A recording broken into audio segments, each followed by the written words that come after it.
আলহামদুলিল্লাহ, আমরা আজকে আমাদের বগুড়ার অহংকার, বগুড়ার সন্তান, বিএনপির চেয়ারম্যান জনাব তারেক রহমানের প্রতীক ধানের শীষ পেয়েছি। মহান রব্বুল আলামিনের কাছে লাখ লাখ শুকরিয়া আদায় করছি। আপনি যে কথাটি বলেছেন যে আনন্দ উচ্ছ্বাস, আমরা বগুড়াবাসী যে তারেক রহমান বগুড়া সদর থেকে যে নির্বাচন করছে, আনন্দ উচ্ছ্বাসের ব্যাপারে এবং আমাদের খুশির যে একটা বন্যা বয়ে গেছে, এটি তো আপনারা সবাই অবগত আছেন। তো আমরা এই খুশি, এই আনন্দ সঙ্গে নিয়ে, বগুড়াবাসীকে সঙ্গে নিয়ে, আমরা সবাই সহযোগিতা নিয়ে, সবার সমর্থন নিয়ে, দোয়া নিয়ে ইনশাল্লাহ বাংলাদেশের সর্বোচ্চ ভোট আমাদের নেতা জনাব তারেক রহমানকে আমরা দিতে চাই। সে ব্যাপারে আমরা আপনাদের সহযোগিতা কামনা করছি, বগুড়াবাসীর সহযোগিতা কামনা করছি, এবং বগুড়ার উন্নয়ন কার মাধ্যম হতে পারে এটাও আপনারা অবগত আছেন।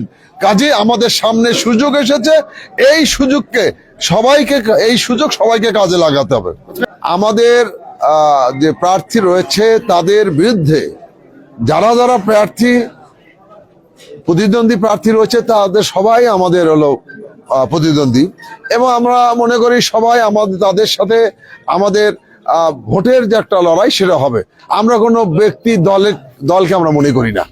আমাদের বিরুদ্ধে যারা যারা প্রার্থী আছেন তারাই আমাদের প্রতিদ্বন্দ্বী, তাদের সাথে আমাদের প্রতিদ্বন্দ্বী হবে, এবং সেই প্রতিদ্বন্দ্বীদের মাত্রাটা কত হবে, কি হবে, সেটা ভোটাররা ইনশাল্লাহ পরবর্তীতে বলে দেবে। তো আমরা এইটুকু বলতে চাই যে ইনশাল্লাহ আমরা বগুড়ার এই 7টি নির্বাচনী আসন, আমাদের এই 7টি আসনই আমরা আমাদের মহান নেতা বিএনপির নবনির্বাচিত চেয়ারম্যান বগুড়ার সন্তান জনাব তারেক রহমানকে আমরা উপহার দিতে চাই। কারণ তিনি একমাত্র ব্যক্তি পৃথিবীতে, আমার কাছে মনে হয়েছে যে তার পিতা ছিলেন রাষ্ট্রপতি, তার মা ছিলেন প্রধানমন্ত্রী, এবং দুজনই সফল ছিলেন। কাজে সফল রাষ্ট্রপতি, সফল প্রধানমন্ত্রীর সুযোগ্য সন্তান তারেক রহমান এই দলটির নেতৃত্ব দিচ্ছেন। ইনশাল্লাহ আমরা আপনাদের কাছে দোয়া চাই, সবার কাছে দোয়া চাই, তারেক রহমান যেন তার এই দায়িত্ব সঠিকভাবে জনগণের কল্যাণে পালন করতে পারে, দেশের সার্বভৌমত্ব স্বাধীনতা রক্ষায় পালন করতে পারে।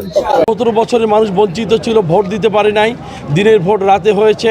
ভোটের জন্য যুদ্ধ করেছে আমাদের প্রিয় নেতা জনাব তারেক রহমান, তার যুদ্ধ আজকে সফল হয়েছে। বাংলাদেশের 18 কোটি মানুষ আজকে তাকিয়ে আছে মিডিয়ার দিকে। ইনশাল্লাহ 12ই ফেব্রুয়ারি নির্বাচনে বগুড়ার সকল আসন থেকে নির্বাচিত হবে বিএনপির ধানের শীষের মনোনীত সকল প্রার্থী। সেই সঙ্গে অত্যন্ত গর্বের বিষয়, বাংলাদেশে এই প্রথম নির্বাচন করছেন আমাদের পার্টির সম্মানিত চেয়ারম্যান জনাব তারেক রহমান। তিনি আগামী দিনে সারা বাংলাদেশের এই বগুড়া থেকে নেতৃত্ব দিবে। আমরা সবাই মিলে তাকে সহযোগিতা করব। বাংলাদেশের মানুষের ভোট ও ভাতের অধিকার ফিরিয়ে দেওয়ার জন্য এবারের পছন্দের মার্কা ধানের শীষ মার্কা, বিজয়ের মার্কা ধানের শীষ মার্কা, বগুড়াবাসীর মার্কা ধানের শীষ মার্কা, বাংলাদেশের মার্কা ধানের শীষ মার্কা। বিজয় হবেই হবে ইনশাআল্লাহ। হচ্ছে বগুড়া যেহেতু উমুকের ঘাঁটি ছিল, এর বাহিনীকে ভোট দিতে পারবে না, তোমার ঘর থেকে বের হতে পারবে না, কিন্তু জনগণ সবকিছু উপেক্ষা করে দাঁড়িপাল্লার পক্ষে ঝুঁকছে, তার ইনসাফের পক্ষে ঝুঁকছে, একটি মানবিক বাংলাদেশ গড়ার পক্ষে ঝুঁকছে। আমরা দৃঢ়ভাবে বিশ্বাস করি 12 ফেব্রুয়ারি নির্বাচন কাহারনন্দীগ্রামে আমরা বিপুল ভোটে বিজয়ী।